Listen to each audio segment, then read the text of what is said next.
dernier viticulteur de la Brède à ramasser à la main. Donc j'ai un grand nombre de parcelles à vendanger et toutes ces multitudes de parcelles sont souvent jugées comme un inconvénient. Le but au château L'Hermitage, c'est de transformer les inconvénients en qualité. Donc, puisqu'il y a des parcelles dispersées, de qualités différentes, de cépages différents, de cabernet, de petits verres d'eau, de malbec, elles arrivent toutes à maturité de manière différente. Donc c'est possible au XXIe siècle de vendanger à la main. Ensuite, chaque parcelle, il y a une certaine typicité. Il y a une typicité car les graves, on a la chance d'avoir un terroir unique et assez divers.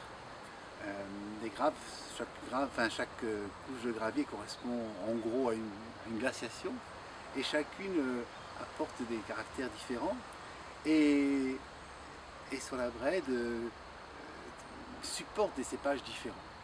Voilà, tout l'art du viticulteur, c'est de trouver l'harmonie entre le meilleur cépage au meilleur endroit. Dans les graves, souvent, quand je suis arrivé à la Brède, il y avait beaucoup de blancs. On peut me dire que même il y a 50 ans, les vignes rouges qui étaient à la Brède, elles étaient réservées aux ouvriers, à la famille du viticulteur, et c'est le blanc qu'on vendait. Et on le vendait au négoce.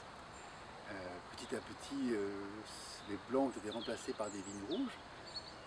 Ici, à Aubnay-l'Hermitage, on a gardé cette originalité d'avoir des grands blancs, des bons blancs, sachant que c'est vraiment que dans les graves, on a pu distinguer des crus classés en blanc.